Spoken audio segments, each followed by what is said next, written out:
Howdy, this is the Views from the Schott Podcast.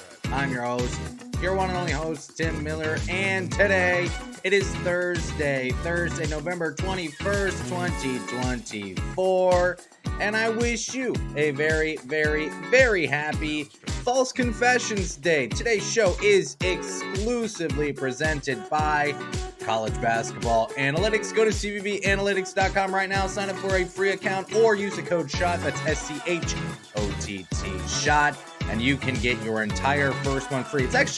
It's a little bit more than a month free, but who am I to say exactly how much it is? I probably should say that, but I don't have the number on yet.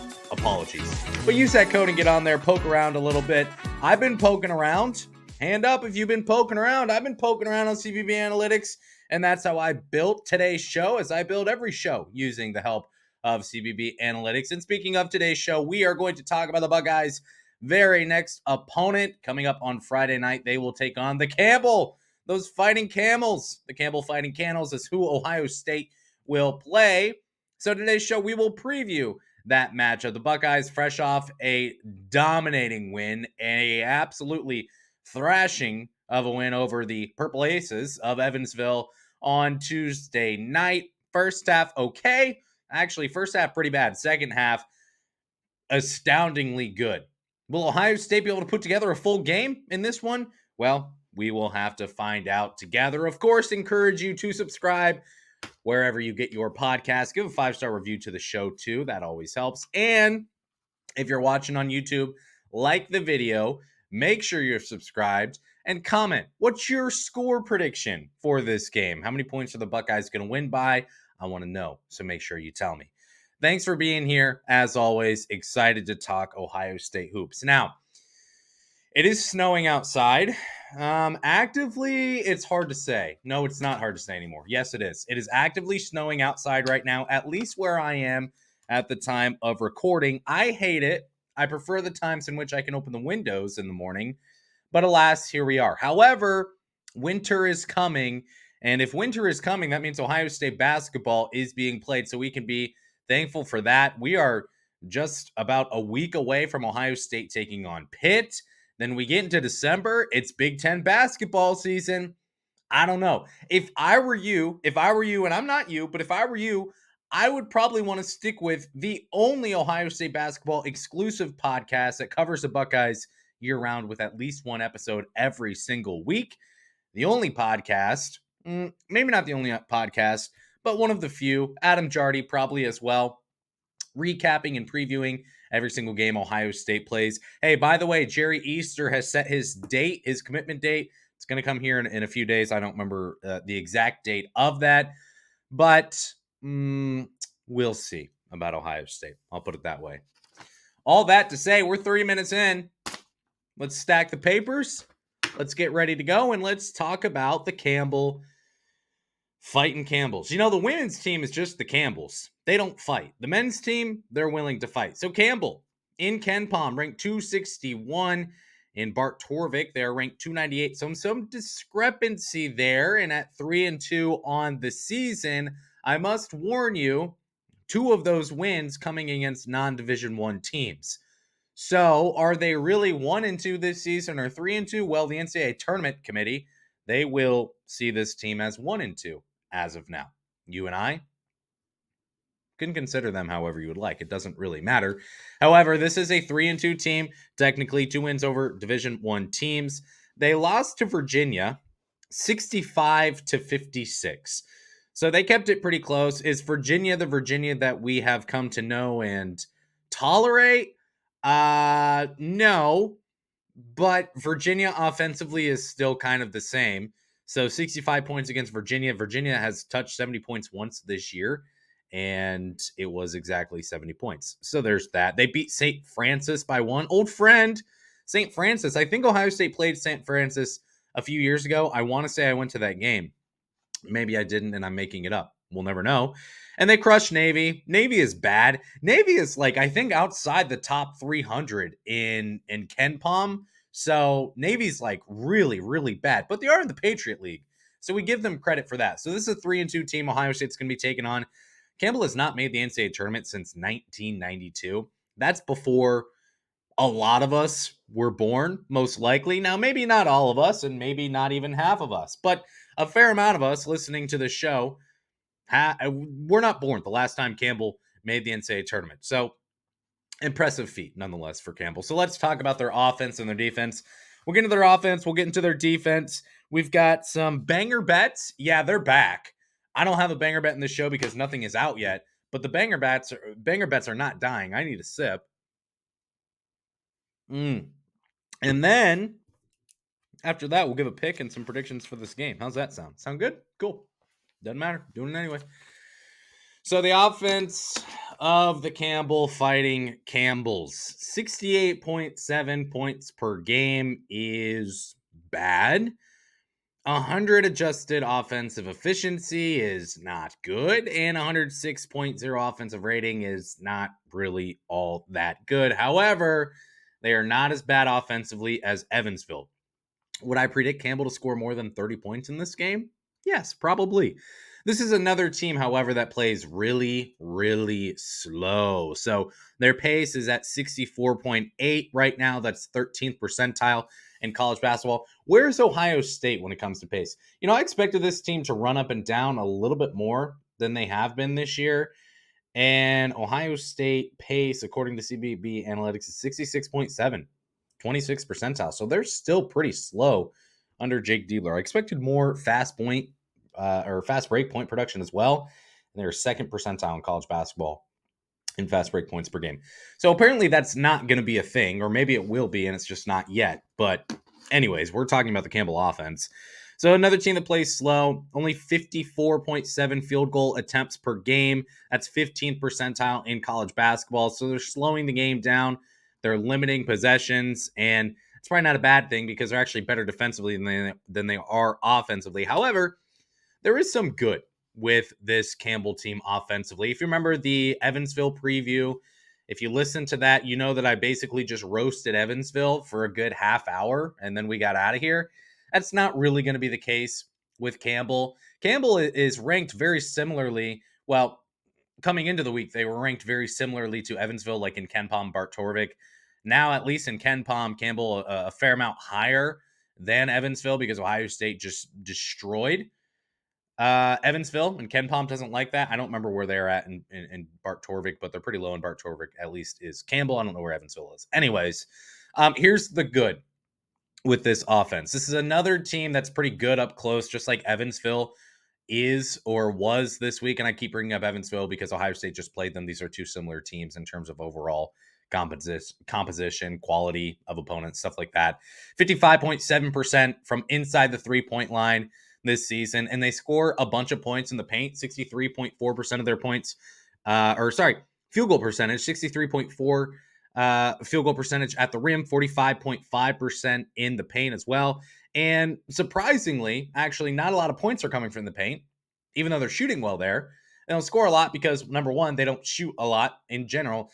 And number two, they just don't take a lot of shots inside the paint as well. So 63.4%, 39.8% of their points come in the paint. So Aaron Bradshaw, Evan Mahaffey, Devin Royal, maybe Ivan Negevon if Sean Stewart can't play. Those are the players who need to step up. Guards need to be strong when it comes to the drive as well and limiting shots getting made and attempted in the paint. This isn't a team that shoots a lot of mid-range shots either. I think, let's find out from CBB Analytics so I don't just lie directly to your face. I want to say they have like 8 shots. No, that was one player who has 8 shots from the mid-range this year. Let's see what Campbell's numbers are, because 8 would be a rather small amount. So we head to CBB Analytics. We go to a shooting map, and we see that they are 8 of 14 from the mid-range this year. So still pretty solid there as well. But a team that's good from inside the 3-point line, also really, really good from the free throw line. 83% from the free throw line this year. That's 98th percentile in college basketball. Caleb Zerline, 8 of 8 this season. 4 players are 100% on the season.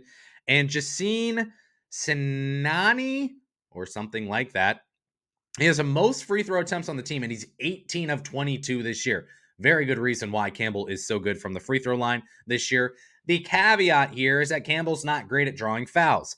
They average 16.7 personal fouls drawn per game. That's 35th percentile, not very good.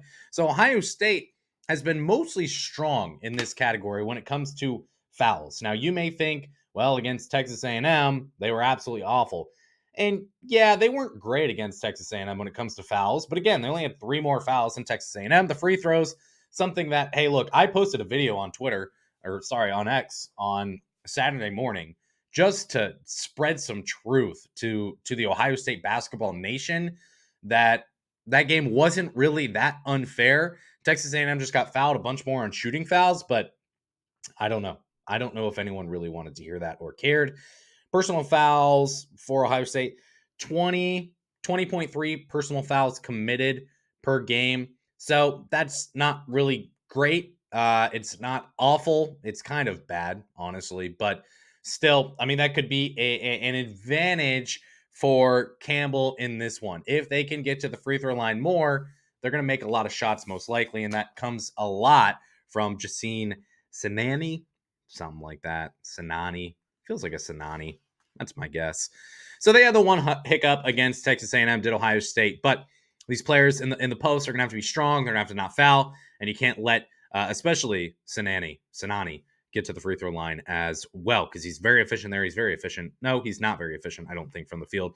But there is some bad, and we'll talk about that. The three-point shooting, not really good for Campbell. 30% this season. Jacine Sinani taking 6 3-pointers per game, and he has made 4.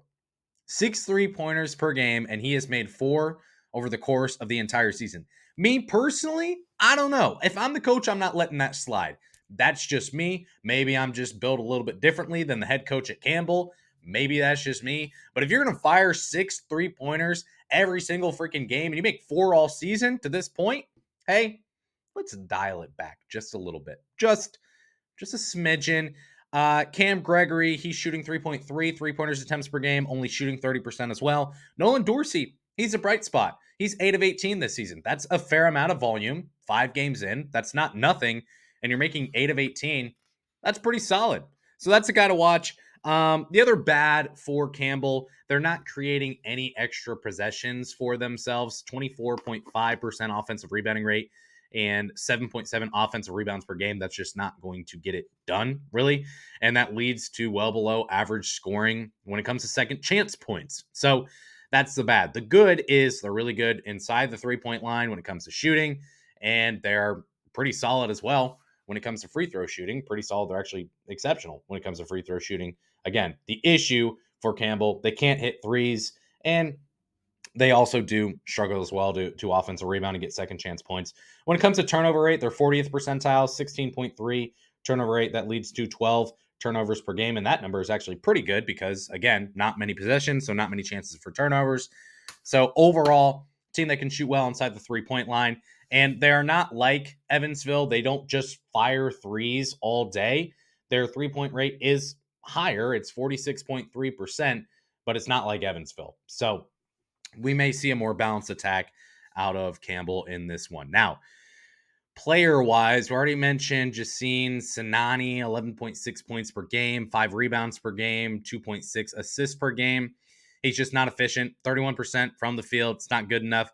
There's a young man from Iceland whose name I'm going to now butcher. Just fair warning. Bragi Gudmundsson, something like that. He gets 15 minutes per game, but he's second on the team in scoring at 9.4 points per game. And he primarily scores in the paint as well. So that's a player to watch there. A good paint scoring team. That's where this young man from Iceland is good. And his playing time is not really going up. I think he still played the most amount of points in the first game this year. And outside of that, kind of fluctuating, but only averaging 15 minutes per game. As a whole, no idea who will lead this team in scoring. No idea who will be second, third, fourth, because 7 players are averaging between 11.6 and 7 points per game individually. So you could keep an eye on a lot of different players in this one offensively. We'll see what happens. Now, defensively for Campbell, they're allowing only 65.3 points per game. That's really solid. 106.8 defensive rating. That's good too. And then 108.0 adjusted defensive efficiency. That's pretty solid as well. Again, they only allowed 65 points to Virginia. It is Virginia. It's the same Virginia that we've gotten used to. Again, they scored 70 once this year, and it was exactly 70 points. So there's that with Virginia. But in the one game that they did play against a power conference team, they were pretty solid defensively. And there's a lot of good here, I would say, defensively for Campbell. So they themselves offensively, they do not create a lot of new possessions with offensive rebounding or anything like that. But on the defensive end, they're kind of doing the same. There's no second chance points production. I think they were like 4th%, or they're allowing 4 second chance points per game this season. Defensively, I don't know where that is percentile ranking, but that is very, very good. They're 6.1% of points allowed come from second chance points. Both of those numbers are exceptional, among the best in college basketball. And you ask why? Well, the answer is quite simple. 77.4 defensive rebounding rate. That's very, very good. That's led by Nolan Dorsey, Jacine Sinani. Again, sometimes you just want it more as well. There are no 7-footers on this team. No one really close to 7 feet. You've got 2 6'8" starters. Rest of these players are all shorter than that. So it's a pretty small team. I think there's one player who's 6'9", who gets basically no playing time on the team. But overall, it's just a team that boxes out well. Maybe the crash boards. I don't know exactly what they're doing, but they are rebounding the ball well. So that becomes a test for Evan Mahaffey, for Aaron Bradshaw, for Devin Royal. Again, maybe Ivan Nigavan or Sean Stewart, depending on if Stewart can play. Not sure what his status will be for this one, but that's going to be a test, especially for a player like Evan Mahaffey, who's been a very, very good offensive rebounder for Ohio State. Sean Stewart has as well. Can you offensive rebound in this one? Can you prove that you can still get those boards against a team that's really strong on the defensive glass? We will find out. Another place are really good defensively. 14.4% steal rate and 9 steals per game. Both of those numbers are the best that Ohio State will see, at least to this point this season. It's better than Texas A&M. It's better than Texas. And, of course, Evansville and Youngstown State. So it's a team that can create new opportunities for itself, turning defense into offense, and they'll block shots too. 14.7% block rate this season. That's really good. Counting stats, they're not going to blow you away in terms of block production, again, just because of the limited possession. So that's the defense when it comes to Campbell. Now we've got to get into banger bets, but before we do that, talk to you about college basketball analytics, shall we? So cbbanalytics.com. I would say if you are at the gym and you're between sets, or you're maybe you got this on in the background and you're doing some dishes, just pause real quick and go to cbbanalytics.com and just poke around a little bit. There is so much good stuff there. Another great thing about this website, it's never down, it's never laggy, it's never glitchy, it's never buggy or anything like that. And you can see player profiles, you can see complete team profiles, you can put together actual charts based on different stats. So if you're making an argument for a specific player, for or against, you can throw in a couple stats into a chart, see where that player is, and if they look really good, that supports your argument. And if they don't, and you say they're bad, that supports your argument as well. There's so much that you can do on CBB Analytics. Again, I encourage you just to go there, sign up for a free account, and poke around a little bit. You can get a paid account as well. Use the code SCHOTT, that's SCHOTT, short for views from the shot, to get an entire month free as well. And we thank CBB Analytics for being our exclusive partner of the Views from the Shot podcast. Had someone reach out, by the way, I think 2 days ago, saying, hey, I would like to sponsor your show. Sorry. Maybe it would be a fit, maybe it wouldn't. But look, CBB Analytics they're our friends. They're our only friends. Maybe we're married. I don't know. Not.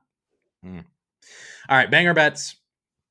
So no lines out. Let me just check to see if anything is out really quickly before, because maybe something could come out this morning, but I would assume that nothing will be out until Friday morning. So here we go. I'm typing in Ohio State, and I assume I'm probably only going to see the Indiana and Michigan game. That is true. If it's being slow, I want to see. I would love to just live here, not live for you, but live for me, just declare another banger bet, because I'd like to get back to 1-1 on the year. And yeah, there's nothing. However, you can bet on Ohio State to make the Final Four at plus 1,400 if you're into that on DraftKings. So here are the numbers that we would expect. And again, we fell flat on our face, and the lesson was learned in the first banger bet we declared of the year in the last episode. That's okay. That's fine. We're going to trust the process. So the spread that we would project in this one, you average it out, and you would say probably about minus 24. Ohio State favored in this one. The total is a little high. It feels a little high, especially based on what Ohio State has done against at home and against mid-major, low-major teams so far this year. What our betting intelligence platform, the BIP, is telling us is a projected total of 151. I'm not gonna like go in and override what the formula may bring to us, because the formula has been freaking spot on this year in terms of lines that have come out for Ohio State games. But 151 feels high. So that's something I'm going to keep an eye on, is when these numbers actually come out. Remember, I may not declare or post a banger bet on X for a while. It may not be until like an hour before the game, but I will keep an eye on this. And on Friday morning, when I wake up after a little session at the gym, I'll search for Ohio State, see if anything is out. And if that number is above 151, we're definitely taking the under. We're declaring a banger bet. We'll talk about that here in a second. So let's get into a pick here and kind of predict how we think this game is going to go. So I fear Ohio State is going to get off to another slow start offensively. History tells us, at least so far this year, that a slow start has been something Ohio State has run into. So against Texas, not really. They scored 38 points in the first half. That was 48% of their total offensive scoring in the first half. If it's 50-50, right? Like you would kind of project that. Against Youngstown State, kind of similar. 46% of their points came in the first half. They scored 37 points in the first half against Youngstown State, which is fine. That's pretty good. But even in the first 5-10 minutes, it just felt like Ohio State wasn't really quite there offensively. And then the past two games against Texas A&M, they scored 22 points in the first half alone. That was 34% of their scoring in the entire game. And against Evansville, 28 points. That was 35% of their scoring in the first half. So the past two games, they're averaging 34.5% of their points coming in the first half. That's really low. That leads to slow starts. Now, on the flip side, why does this make sense? Well, you look at Campbell. They've been successful forcing turnovers. They can steal the ball away. They can limit your possessions, and they defensive rebound really well. So you can't really expect Ohio State to be able to reap the rewards of offensive rebounding and score second chance points, especially there in the first half. It may take some time to kind of get the game broken into against a team like Campbell. So for that reason, I think Ohio State could start slow again in this one. It's been some excruciating slow starts over the past two games. That may continue in this one. I wouldn't be surprised to see that happen. Now, that this is a little bit of a prediction, right? In the last show, in the Evansville preview, I said, hey, Colin White is going to make his first three-pointer. Maybe that is this prediction. Too bad you can't really profit off that, but it is what it is. One thing you could profit off of, though, and again, like we talk about betting here, it's not, if you're into betting, cool. If not, it has nothing really to do with that. It's more so to provide some content and context and color for the game ahead. What do we predict to happen, and what does Vegas say that this game could look like based on the numbers that they are spitting out? Maybe at halftime, if Ohio State has 29 points and they're projecting their team total to be, I don't know, 72, we take the over. Why? Because we expect them to be a better second half team, as they have been over the past couple games. I would also like to see a little vintage Bruce Thornton, like 26-3 game as well. 20, 6, and 3 if you're into the Oxford comma. If you don't know what that is, and just ignore that. I would like to see Bruce Thornton come kind of back to where he was, hit a few threes. He had a slow game against Evansville. So would like to see a little bit more out of him. Michi, can he stack 2 games in a row where he's shooting really, really efficiently? That would be fantastic as well. And what will this team look like without Sean Stewart? My guess is that he's not going to play. I haven't even reached out about Sean Stewart to this point. I'm not going to have any kind of update in podcast form about if Sean Stewart will play in this one as well, because this is the preview episode, and by the time I reach out, it'll be too late. But we'll see what Ohio State looks like without Sean Stewart. I would guess that he's not going to play. I think there's a fair chance that Quez Glover could be back as well from what I've heard. So we'll see about him. But we'll see what the team looks like without Sean Stewart in this one. That could potentially hurt Ohio State because, again, that's your best offensive rebounder, and Campbell is extremely strong on the defensive glass. My pick in this game, I'm going to go Ohio State winning this game 83-57. That's, again, a pretty hard lean under the 151 total that is projected, and that would be Ohio State covering as well. That would be them winning by 26 if the spread were 24. Campbell, better defensively than they are offensively, and both games for Ohio State against non-Power 5 conference opponents this year have pretty easily gone to the under rather than the over. And by pretty easily, I mean it was 20 plus points in each game. Against Evansville, it was 110 points scored in the game. The over-under was set at 147 or 148 and a half, and we took the over, and boy, was that stupid.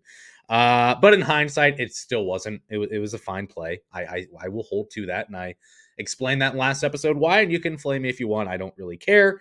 And then against Youngstown State, that one was also a pretty easy under. So I'm feeling the under in this one. If we get a number that's kind of close, similarly close to what we have seen in the past few games of a 147-ish, 148-ish, like we saw against Youngstown State and against who they just played, Evansville, I lean under. We'll see if that qualifies as a banger bet. That's why you need to be following Views from the Schott Podcast on X. That's where the banger bets are declared if they're not declared on podcast first.